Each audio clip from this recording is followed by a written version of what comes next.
Thank you again for supporting this tournament. Let's hop into game number 1. It's the semifinals. Rifkin and Zombie Grub, blast from the past, coming at you for this cast. And to the bottom left, we of course have once more the Blue Zerg Solar. In the top right as the red Terran, he is Supernova. Sound like you're going real K-Kona with that one. You know what now? When is that? Up here in the top right, we got them there red Terran. It's Supernova. What did you call that? K-Kona? Oh man, Twitch meme, Zombie Grub. I keep forgetting that you just do Starcraft stuff. I'm sorry. Yeah, mostly. I'm that guy. I swore I'd never be that guy who said Twitch emotes out loud, but once in a while I get caught. Is that actually what the Twitch emote for that accent is? Yeah. Wow, amazing. Anyways, Supernova and Solar. I like this one's a lot harder to judge, right? I think we saw really good stuff out of Supernova and Symbol, and if you watch that, you think, Supernova's actually minus a nuke, looking really fantastic right now. But while that's true versus somebody like Symbol, I do feel coming into this Solar. Oh wow, thank you for the donation. $10 from Commander Demo. Sorry, we'll read that in a second. Solar comes into this, I think, favored though. I think just generally speaking, he's the better player. I think that he's been at this more consistently longer. He hasn't had military interrupt his runs of anything. So going into this, I think 3-1 Solar would be my call for the series, if not a 3-0. Agreed. Yeah, I'm predicting a 3-0. It's possible Solar either lets slip against like a early Hellbat attack or kind of lets late game mech get a bit out of control. It's so hard to say because I don't want to speak ill of Supernova. Actually, even when he dies, he puts on fun games. He's like, MMA was like that too a lot, right? Anytime we'd cast him, it was going to be a good game, even if it meant he was dying 3-0 to do it. Right. And yeah, no one wants to speak ill of Supernova. He's a really fun player. I'm always glad to see that he still participates in tournaments because sometimes it seems like he's only streaming, and even then, not even streaming StarCraft 2. Oh. But what up? What up? Sorry, that just reminded me. One of the smack talk lines he had in the last one of these was versus Zest, and he calls Zest out on losing to a streamer, not even a pro player. Exactly.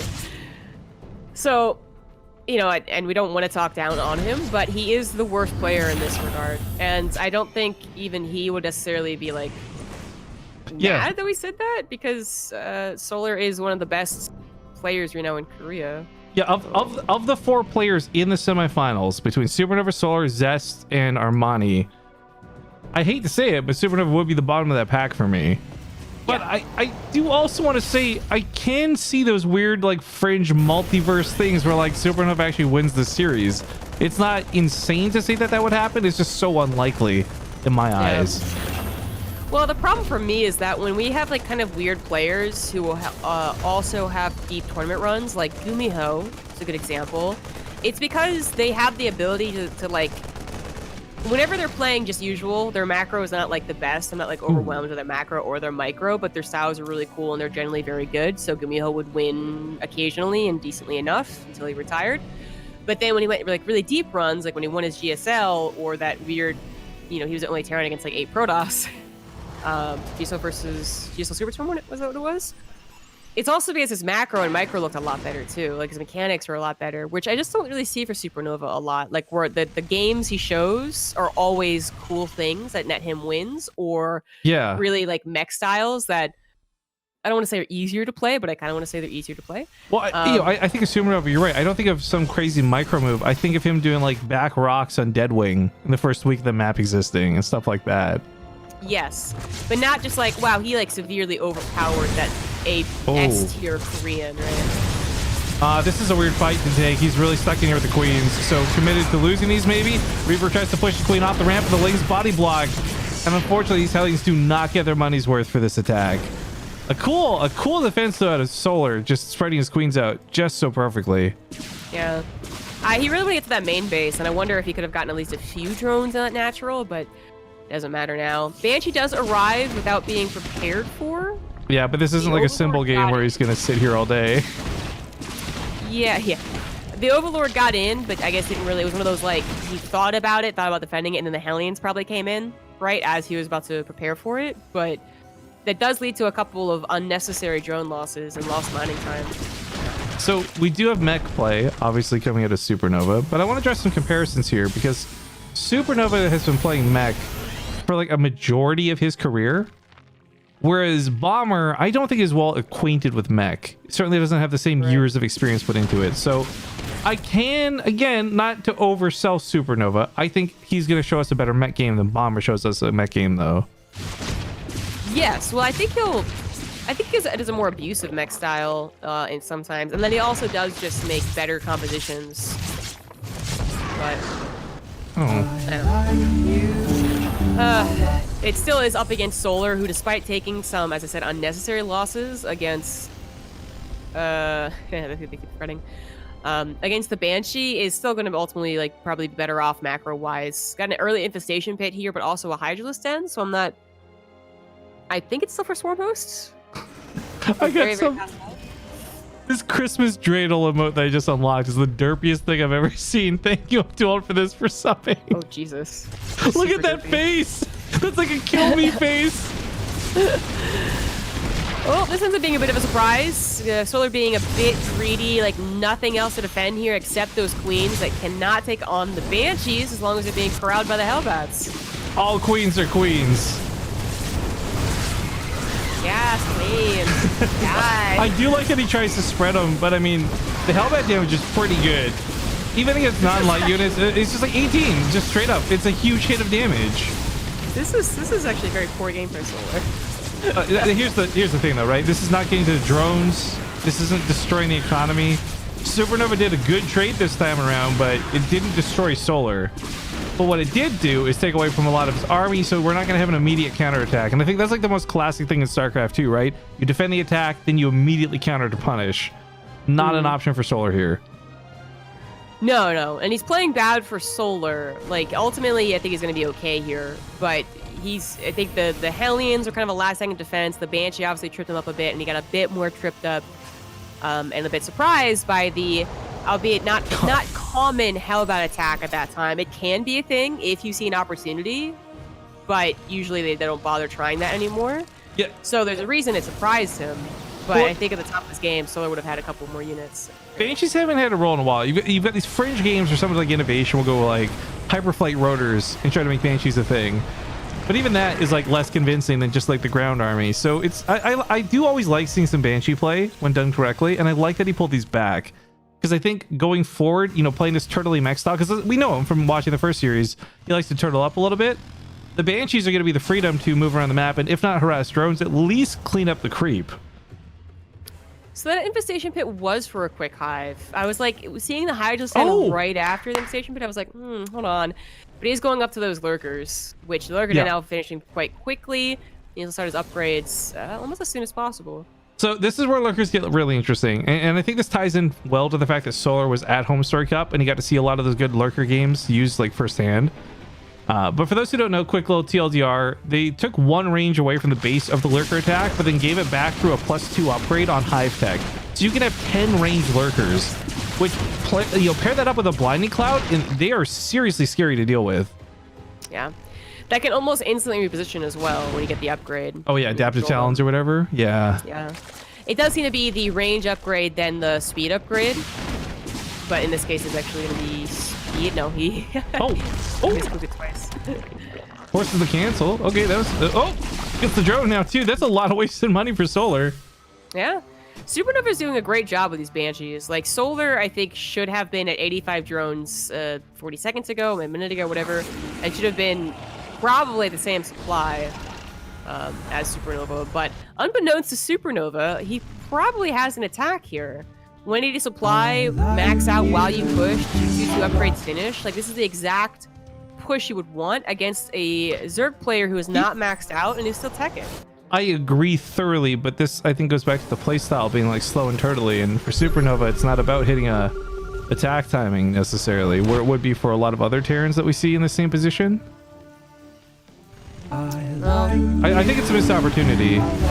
Also, wow, Yeah, a lot of actually going in the chat. Sorry, just real quick. Ben Lights, thank you for the 25 months. I've been watching you guys for ages. Hell yeah, dude. And then Park Gaming 2, thank you for the 16 months. Sorry guys, I've been pretty bad with shoutouts. I haven't cast with Zombie in a while. I'm just kind of having some fun with the cast. Kind of forgetting to do my streamer things. Oops. Thanks for the resubs, guys. Night Storm's on the way, but the attack is underway. I think Supernova could have done this a little bit faster and really scared the pieces out of Solar because the Lurkers weren't quite done. But as it is, the Lurkers were able to buy a bit more time alongside the creeps were being cleaned up, and that put Solar in a better position to get his Vipers and Lurkers and everything, basically, to have to deal with this. The Vipers are such an integral part of this. Tanks have got more range than Lurkers, right? Given the slow push, tanks will always beat Lurkers, but it's not as simple as that. There's so many Vikings in the sky to snipe off these Vipers too that if they go in for the blinding cloud, they're going to give their lives up to do it. Yes, absolutely. 2-2 might finish for any engagement. There's about 30 seconds to go here, but against that many tanks, it's almost a moot point. Oh, if these were Lurkers to the top, there's a huge flank setup, but just Hydra's walking in, that's not going to do much. No, it isn't. Solar was not set up as quickly as he wanted to be in this game. Okay, here we go. Now. Blinding clouds do hit some of the tanks, but as predicted, the Vipers are pushed away very quickly. Top side Vipers, no Vipers, just Hydras. Those get taken there. But the bottom side, you know, where the Lurkers got to fight, Solar won. Where the Lurkers weren't, Solar lost. Yeah, that was not that bad, and he does have quite a bit of a bank. Whoa. 5 bases here. Whoa, yeah, that's just right in the middle. I don't know if he has much to put in. I think this is what the Roaches are doing. Oh, no, he's hitting the Lurkers. Oh, that is bold. If he gets on top of the production, this could actually be very deadly. It does take away a lot of the defense for Solar, but this attack could draw Supernova back home. This is the weak point of every Terran player. Once their production gets compromised, they tend to lose games. Oh, okay, Solar looked like he's going to push into the engagement too, but I think he just got AI'd. This is good damage. Supernova can no longer just focus on leapfrogging his tanks forward, which really slows down momentum. Or maybe not. He's just kind of wildly attacking with the Hydras. I thought he was going to focus the orbital. That would have been an easy kill, I think. It might still be a kill because Supernova is paying attention on this side of the map. Ooh, and those Lurkers got some good damage on the tanks by the looks of it. Of course, Lurkers, while there's no Ravens, do rely now on scans to fight, but the scans probably not something he's thinking of right now as he chases down these Hydras that were causing him a lot of chaos. Oh, this Lurker! Oh, no. Not quite cleaning up the last Lurker there. But it's in range of the mineral lines, and I don't think Supernova realizes it! Oh my god, that was like a 7 kill! He still has 62 workers and like a lot of extra command centers, so repairing his economy isn't the biggest deal. It's a lot more that his momentum was stopped. He had a decent push, especially if he was rallying forward, but now he's forced to retreat. This next wave out of Solar is still mostly Hydras. I do like that he's continuing to add Lurkers, though. He definitely needs those. There's no fight in this game without Lurkers. Yeah, well, kind of a... One of the classic Hydra Viper with maybe some Roaches, yeah. It can do something, but the Lurkers are that added thing that we saw in Home Story Cup. Apparently some people in chat missed that actually do work. Really? That surprised me. Yeah. Because I feel like they were a pretty big spotlight for a lot of the games, at least I was covering on the B stream. We had this series where TLO lost, but oh man, the Lurker play of him was like just fantastic. I'm surprised that they work, just because usually versus Terran, they just don't. Either it's that extra range, you know, it made all the difference in the world, giving them that 1 extra range for the upgrade. Yeah, and I think what also happened was that extra range allowed the speed upgrade, their burrow and unburrow also work. Like if there's only one or the other, and we had that scenario, like it doesn't work. But if they only had the range, not the burrow, I also think that it wouldn't work. Because tanks would get like a second attack or third attack, whatever it is, before they actually burrow. There's a lot of talk and chat about the Ravens, and I guess to address this really quick, like we do finally have Ravens on the way. Yay! But for the most part, with all the upgrades having been moved, the important upgrades moved to the fusion core, there's hardly any reason to ever have a tech lab on a starport anymore. In fact, justifying this is a weird thing that's hard to do. So that's why typically, you know, even if you're floating a bunch of money, you don't see Ravens in play just because it's really inconvenient to get the tech lab to build them in the first place.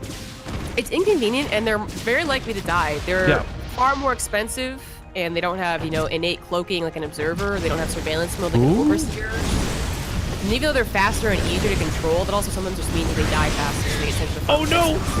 The drones from the other base that were rallying to safety. We're not rallying to safety.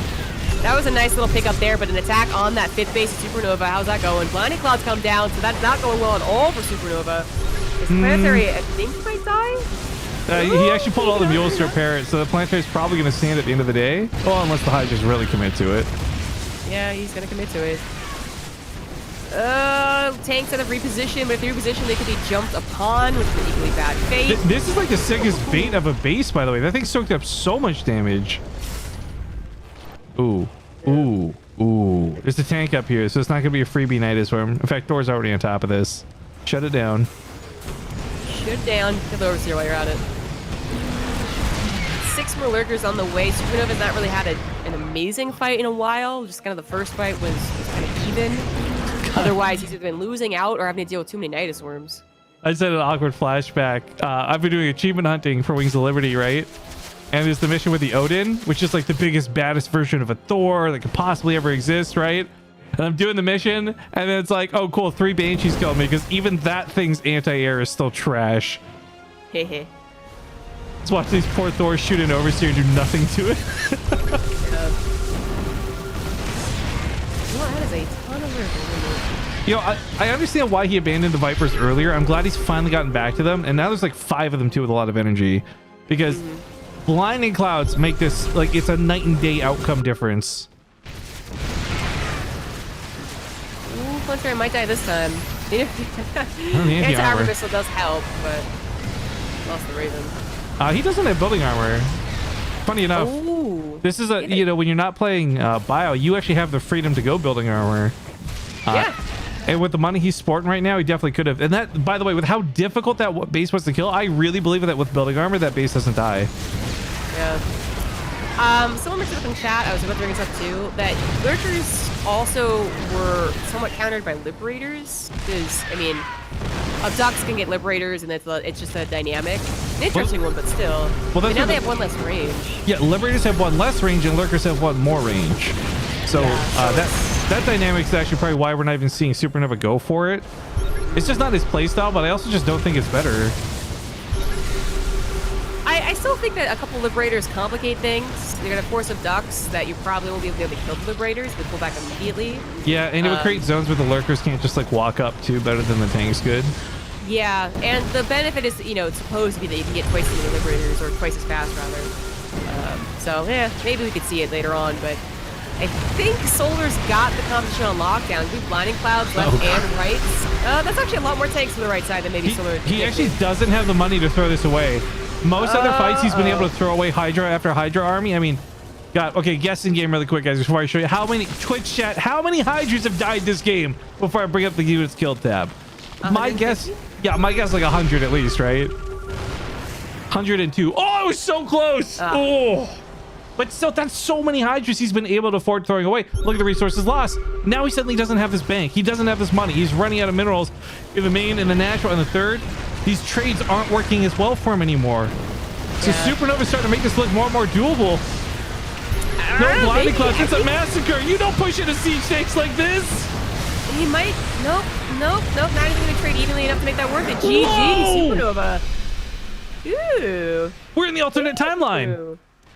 We're in the other universe. Well, here's the thing. I think Solar had an awkward start to this game, and I also think that Solar isn't going to be... His best form is not playing with lurkers. Even if they end up being the most overpowered bullshit in the world when someone really figures them out, it doesn't matter right now, because people are still getting used to the style. I'm with you on this, because we're still in that grace period. You know, every time there's a patch, give it 2 weeks before people really figure things out. But I still think that was a pretty strong game out of Solar, all things considered. Yeah, we really shouldn't ignore that Supernova played a good game. I think his 2-2 timing could have actually been a 2-2 timing, and I think he could have actually put himself in a position to win earlier if he had actually hit that nice and quick. Because it really was still a point where Solar was not prepared to engage. It's not necessarily about whether they have the units or not, but also if they're in position, if they have energy, right? Which he didn't. But besides that, otherwise his mechanics actually looked quite good. His expansion process was on point. His response to the compositions were on point. His response to the Nidus Worms were pretty on point. Only the one that's really did a lot of damage. Well, that was but game 1 in a best of 5. Thank you, Phalanx SC2, for the 6 months. I will hold off ads for now, guys. I know we waited a long time to get into this and get going and blah blah blah, but probably after this game, because we have at the moment, I love that we can see this, by the way, we have 23 minutes left of no pre-rolls. So after this game, I definitely want to take a break though to play some more commercials, just so we don't have any more pre-rolls for people to get stuck on. And I gotta say, I don't know if it's because it's Korean time, because it's the Rift Zombie Grub magic. I really honestly truly believe though that it's turning the pre-rolls off has just boosted the numbers so high. Because I don't know about you guys, I'm there on my phone and I'm watching StarCraft streams in the morning, and if I'm getting like pre-rolls, I'm just skipping to the next stream until I find one that doesn't give me a pre-roll. I'm part of the problem, I'm aware. So I'm hoping that that's a good part of why you guys are sticking around. At least I'm trying to like self-explain why we've got so many people watching, but I'm not complaining, not in the slightest. We have Game Heart this time, don't worry guys, check that too. Cool. What's a pre-roll? It's that really annoying commercial you get when you first join a stream. So you can't just like turn those off forever, but you can tick an option on Twitch that's like, look, every time you play like a minute and a half of commercials, we'll remove pre-rolls for like 30 minutes. It's not perfect, but you know what? It's not bad, and I kind of like it, and we're definitely seeing some viewership increase with it. Yeah. It's great for streams like this. I don't think most day-to-day streamers really care. You need to be on radio. You got the voice. I love old time radio. No, not even like a pity chuckle. Okay, let's hop in a game. It's map number 2. I'm just so ashamed. Semifinals match, and in the top left once again we have the Red Terran. It's Supernova. With his opponent in the bottom right, the blue Zerg, it's Solar. Are you always so ready for this stuff? I'm really amazed that people are amazed by it. Like, I think it's a really nice effect, don't get me wrong. Like, the voice modifier is awesome. But it is something that is just a button you're pressing, no? Well, it's 2, but yes, essentially. Yes. Yeah, yeah. It's something that, like, I think is still kind of complicated to set up. Like, obviously not everyone has it. But the amount of people that think that you're fucking magic right now, it's like you went into like the 1700s and brought a cell phone with you. So I'm like, True. it's cool, but like, you Yeah. haven't seen voice mods before? Well, it's like the bleep thing. You know, everyone thinks that there's some automated thing catching my bleeps when really I'm just doing it on my own, right? Like. Yeah, exactly. Like, I tuned in like a week or whatever and you doing it, and people were like, I was doing that. You know what I love? Oh my God. The speculation about why I'm doing it. Everyone's like, oh, is it because he wants to like monetize better for YouTube, or is it because he wants to be like more PG-13? I just think it's f***ing funny hearing a beep instead of the actual swear word. It's as simple as that. I'm with you. It adds something to it. That's a little something something. Wet, but, A little yeah, something. it's pretty cool. I was having so much fun. We were using that for like monster kills during Home Story Cup. Like, actually, has anything died yet? Can I first blood? Can we go really old school? I just realized I could do like my own first blood effect. Oh my god, that would be so 2011. I know, because we used to have the screen for that and everything. You remember? Oh god, that is so far long ago. I think it's the most natural thing in the world to have an old-time radio effect ready. I don't know how you set it up, but I know a lot of the little voice mod program has like 3 sets of like 12, and you can buy like 12 more or whatever. Oh, I don't know about that, man. I just got a couple buttons I've pre-programmed. That's about it. Right. I don't have like crazy. You can also just change your actual settings and pre-program. This one, by the way, this effect I literally have saved as Marine Stim Pack, just because it always makes me sound like I'm doing. Oh yeah, that's the stuff. Go. It's good. You know, my favorite classic Marine line, I know it's not like the original Blizzard joke, but there's like that one, like we're talking StarCraft 1, not even Brood War campaign or whatever, where you're walking through facilities, and it's like, press the any key to continue, and the Marine's like all mad, like, which key's the any key? Yeah, classic joke, classic. I love some of those little jokes. I got really upset though. Oh my god, I forgot. While we were achievement hunting, we found a secret on one of these missions where there was like an esports soda can, but they spelt it like esports, and I was just so done. I didn't even want to play StarCraft anymore after that. Hey, that's the way people spelt it, man. You can't blame them. Now, of course, we're in the age of what's that stupid e-gaming that they've been trying to push. Tasteless and Nathanius and crew. Yeah, they funny people. Actually, I'm really I love Tasteless. It was really good catching up with him at BlizzCon.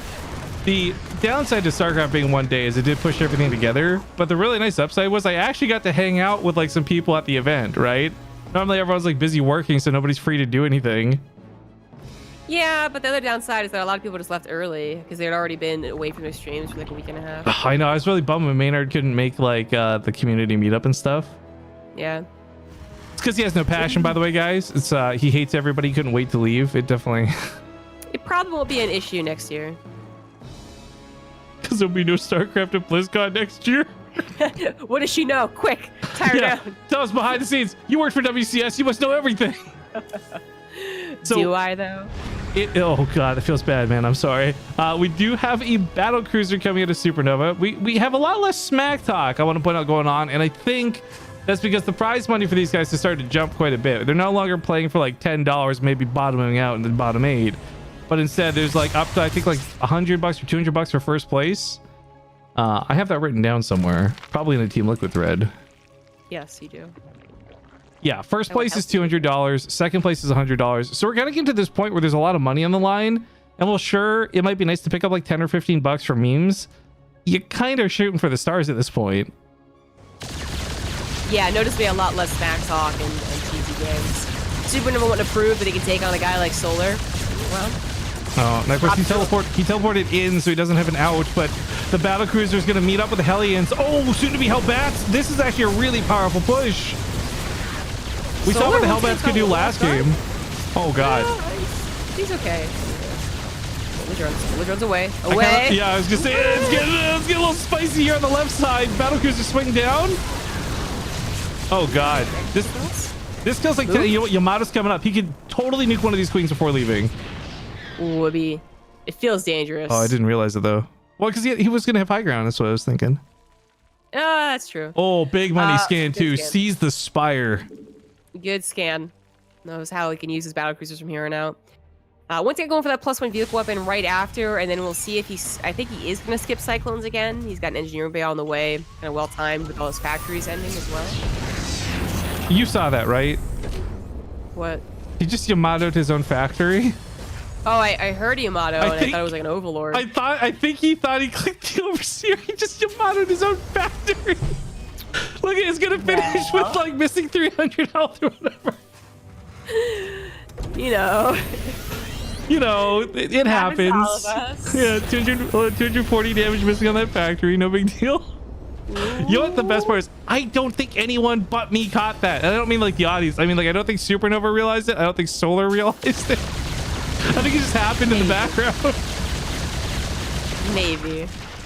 So Solar not throwing on any evolution chambers and no more drones or fourth base. He actually is going to do a big old Roach Corruptor attack.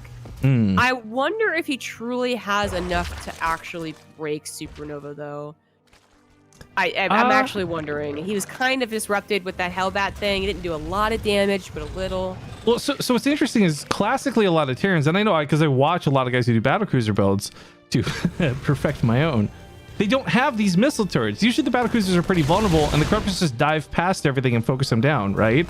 But he can't actually do that so easily. There's going to be 2 Yamatos that should take out 2 of the Corruptors, right? Add in the 4 missile turrets for the DPS, and suddenly this actually isn't that scary.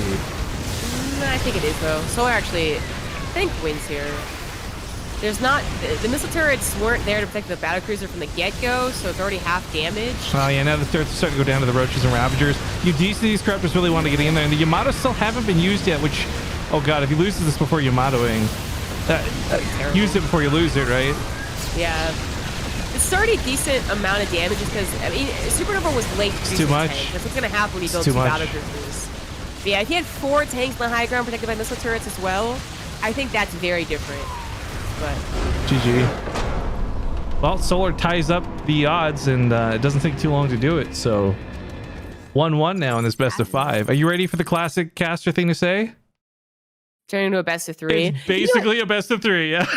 I don't even mind. Like, people were really upset about that for a little while. I remember like someone like a Reddit thread about it. Because like it's actually not like a best of 3 because also they take into account like all the other games that they play, blah, blah, blah. No, I'm just like tired of hearing it. I think it's a fine thing to say. It's like when people get upset about like beautiful force fields and all that. But oh yeah, I also need to explore this. I saw this on Reddit. I didn't know that they put like little in control and Total Biscuit references on the watchtowers. Mm-hmm. That's pretty cool to learn about.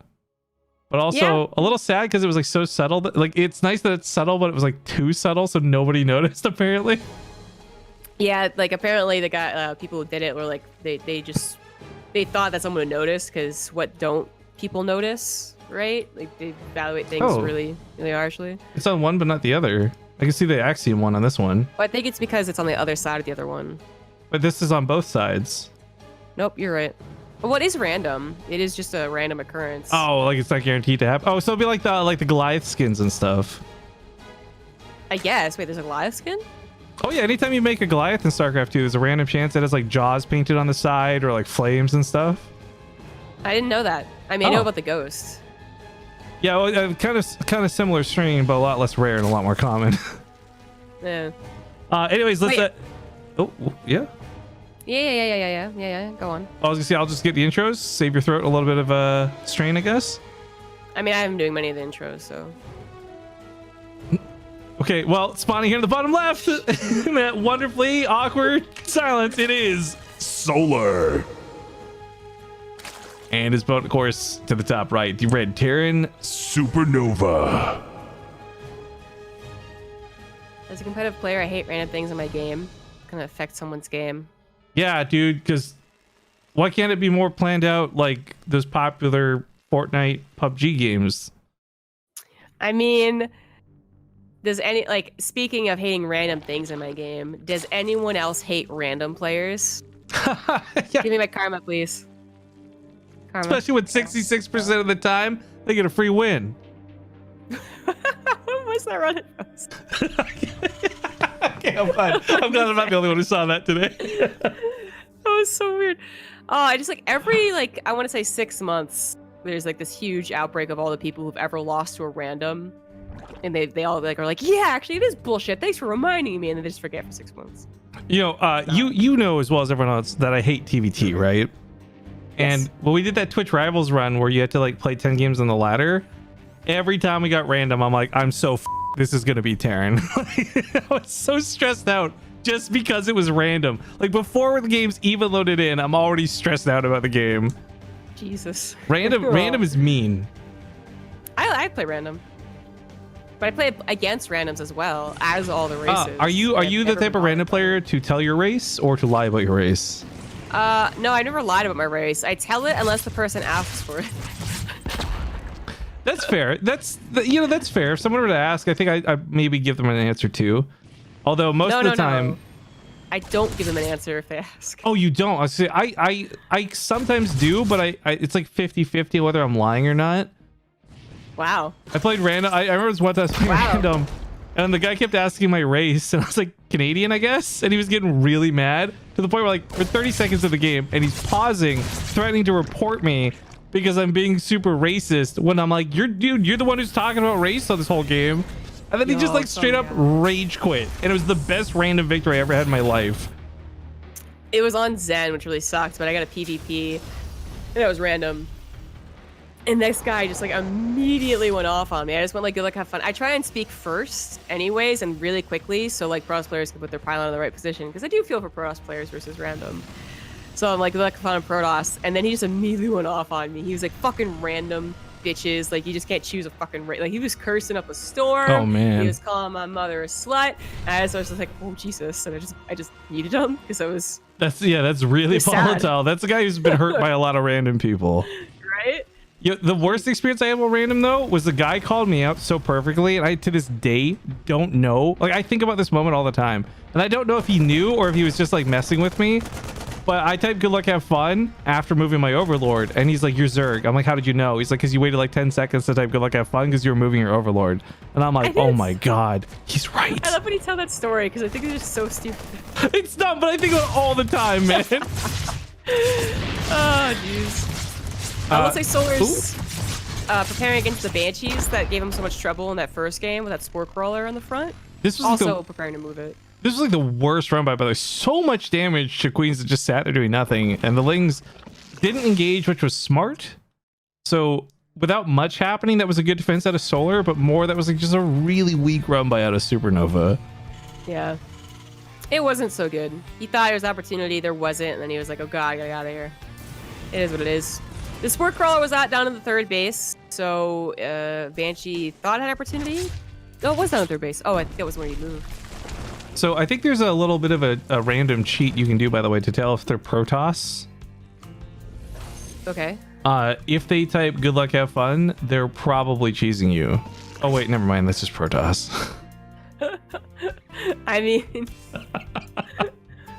It's like, you're not wrong. well, I'm just trying to think of like if that is true. I always assume that if a random player is chatty, they're 100% cheat. Like, Oh yeah, for sure. There's nobody who's like casual, but oh, speaking of not being casual, nice segue. Me, high five. 3 queens in the Overlord, 20 lings on the production tab, no more drones. Solar's about to get really dedicated to some damage. Oh, but not like this. Oh. Well, that was a waste. But he is definitely getting ready for some damage. Bring the queens forward. Gonna take out the banshees. I think I think everyone does that thing where it's like, is that a skin or is it a transfer? Oh no! He can't keep doing it. He can't keep getting away with this. Well, the Hellions aren't going to be back to help at all. There's like literally nothing back at No, all. but he's killed like 50 or 20 something lings. Like, I guess yeah, there's still the problem with the roaches, but these Hellions did so much damage now, and Hellbats on the counterattack. He's got SCV here to repair up a little bit of damage. Lings can't fight this at all. They need roaches. Well, Roach is about to pop, so. Oh, well, he also has to attack. He can't just move command forever. He also let like the most surface area possible. I know. It's so poorly handled. He was gonna die anyways. So just, you gotta work at your bedside manner, man. I'm no Dr. Sleep. He's just dead. It didn't matter. It's whatever. Doctor, is death cold and lonely? I don't know, probably. That's not what's going on. You tell me. Oh wait, you can't. Ooh. I mean, the Banshees are microing like crazy, doing what they can, but to be clear, these would stop the army, but only after everything was already dead. SCV's being pulled. Necessity, not a good feeling. I think this is totally called for by Solar, by the way. Like, the one thing that really does well against the Banshee opener is this. A regular Roach Ravager attack kind of needs to be a little unscouted. The Banshees react poorly, or late, rather. Link Floods obviously died of the Hellions, but this specific attack is so good against the build that Supernova was doing. I'm glad he brought it out. Now Supernova is going to be forced to change things up again. Maybe Battlecruiser, I don't know, but something else. Yeah, because he is, of course, on his last life, being best of 5 styles now. Someone asked you, what's the GBL stand for? It's the Gook Bap League, I think, is how you say it. Gook Bap. Yeah. It's rice porridge. It's a joke thing that kind of turned into an awesome thing. And we did season 1. It feels like almost half a year ago or something, and it was a lot of fun. So when these guys were looking for money, you know, Maddox and his friends who put this together, they didn't have the funding, but they wanted to do another one of these. I'm like, you know what, man, let's do it. Let's just do it. Screw it. You know what? We can spend a little bit of money towards the end of the year. We can fund events like this and have a good time.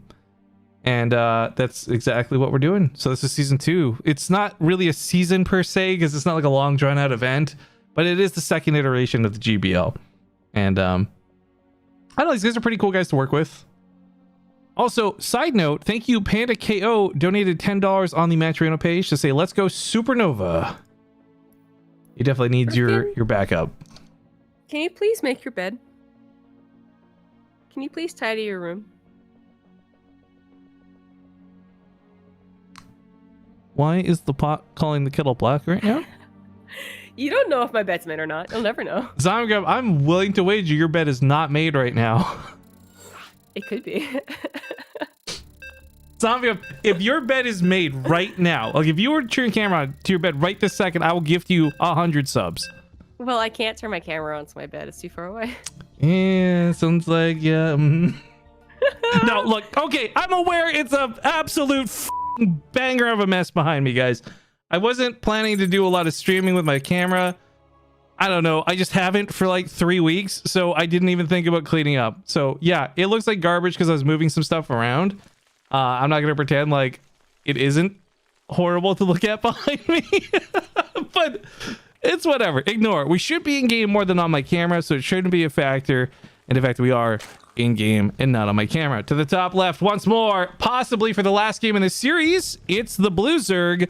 He's up 2-1. Oh, let me fix the score. That's wrong. He's up 2-1. It's Solar. And his opponent at the bottom right, the Red Terran, possibly on his way out. Last life standing, it's Supernova. Sushi Sparkle, I love how Rifkin's like, yeah, I didn't have any time to set anything up or clean anything. Like, I know it's messed, but I'll get around to it. And you're like, why don't you set up a green screen? Yeah, why not have more things to worry about? Why not do more things that you can't possibly do? Because you said you didn't have time to do them. Why not do that thing? Nah, so here's the real problem I have, though. This is on me. I have at least 2 boxes behind me that definitely still need to go to Goodwill that I haven't taken since I moved in. And I've really just been putting off because it's like a taxi trip I just don't want to take. I feel really bad. I don't want to throw out like bed covers and stuff. So it's like I'm gonna have to get around to that at some point. I just need to do it. That was the hardest part about moving from like living in 2 different 2-bed 2 baths to a 1-bed 1 bath is just like you have so much stuff. You don't realize how much you don't need until you don't have enough space for it all. That's interesting. I mean, you mostly shared your second room with someone else, right? Yeah, but I mean, I still collect the stuff and put on the shelves and like, you know, I had all my figurines and other funny stuff. And, you know, like prior to moving, I gave my roommate like my current TV, which is sitting to my right that has not been used since I moved here. I sold my 75-inch TV because I was never going to use that again. Like, it's just all these material things over the years that I thought would make me happy. God, this is such an adult conversation. I realized I never needed, and it actually kind of felt good to get rid of a lot of this stuff. I just need to finish it off. Yeah, that's cool. Did you move to a cheaper place? I guess I don't know if you know about my moving situation back in September, but basically, I extended my lease on my previous place by like 2 months, thinking that'd be plenty of time to find a new apartment. 2 months straight looking, couldn't find a single place. I got this place like 2 days before I was gonna be forced to move out. I just took it. It's not a bad place. I really like where I'm living right now, but it definitely is small and shares a stairwell, so it's smaller than an average 1-bed 1 bath. But the nice thing is it's only like 1,600 Canadian a month opposed to the 2,200 I was paying before. Nice, baller for 1 bedroom 1 bath. Yeah. Plus, I mean, like, what do I do? Honestly, I just play. I'm either doing Starcraft or sleeping, so I don't really need much more. It's true, but I was mostly like still pretty expensive. So there was a very early Roach Warren. That drone, not exactly a fake. You could take a hatchery. Yeah, actually, this puts a lot of emphasis on the Reaper staying alive now. Instead of just dying to trade up for this third, it needs to see the roaches coming. It didn't see the red corn. It didn't see the gases. Oh god, his vision's actually so bad. Yeah. Well, if you see the third being taken, that does usually kind of signal that things are okay. They're at least okay enough that you could probably survive. Because even when the roaches come across the map and they're unscouted, that's devastating. There's a chance he can hold. Where if it was an actual Link Baneling Olin, that would hit literally right now and he'd be dead. So, but he really should be seeing the roaches come across the map. And that's about sending your Hellions forward, which you don't want to do if you think there might be Lings waiting somewhere. He's so dead. He's going for battle cruisers. Yeah, he's pretty dead. If the battle cruiser was already on the way, you could argue that it could save him in this game, but it's not even been started. Yeah, the Banshee should have been started as soon as you saw the roaches. Going Viking first for Banshee is really common, but obviously roaches don't do that. And that would have actually saved his game. Having a Banshee start so late, I think he just takes too much damage. I want to see Supernova recover from this, but I don't know what he does to do that. Oh, the full health Ravager too. Especially when the egg's at like 1% health. That's so lame. Behind this soul is just macron. I mean, drone. To feed into the guy in chat though who's just said this is absolutely the right move to make, right? Like Supernova is getting punished for his build 100%. Part of this was the scouting. Even if you did scout this coming, you know, it wasn't like there's 4 Marines ready to go inside of a bunker. This would have still been a hard hold at the end of the day, no matter what. Yeah, but I do think like there's a chance you see it basically as they come through their natural choke, and that is, I think that's an opportunity to actually turn it on reserve. It's like a very, very risky build. He's lost out on so much money while this has been going on too. Oh god, this is brutal. Yeah. No cloak, can't afford the battlecruiser. The Queens will take care of anything he has to send across the map. maybe not Hellion, so yeah, make a couple more Roshis is a safe call.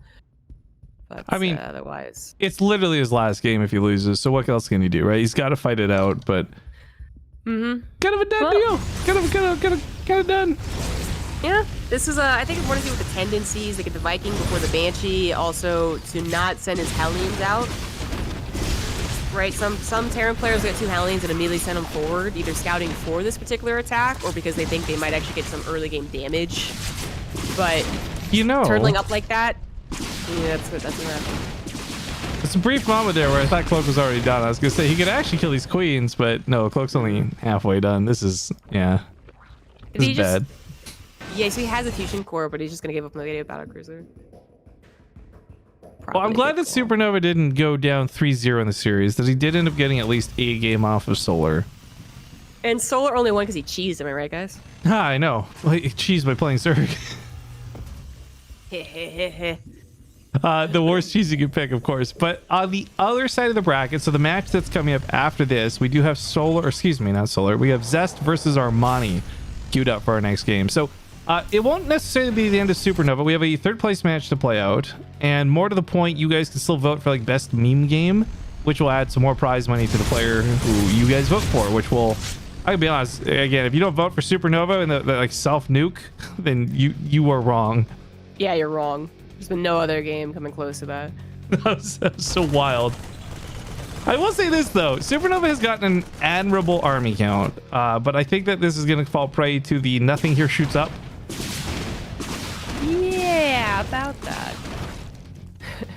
Mutas are on the way. This might have been a reaction to the possibility of a battle cruiser, and then he realized, okay, more Banshees are coming, Cloak's coming. He's not gonna go for battle cruiser. Just go for Mutas. Spire can still be useful. Why doesn't Supernova GG? Because this is his last game, guys. If he's out, right? So you might as well play it and hope for like some kind of Hail Mary or maybe Solar throws the game type thing. But if he loses here, the series is over. So yeah, he could just tap out. But then what are you tapping out for? A 3rd place match that takes place like an hour and a half from now? Like, whatever. Play it out. Will he GG with the Mutas, though? Yep. There you go. All right. Solar ends up cleaning house 3-1 in the semifinals.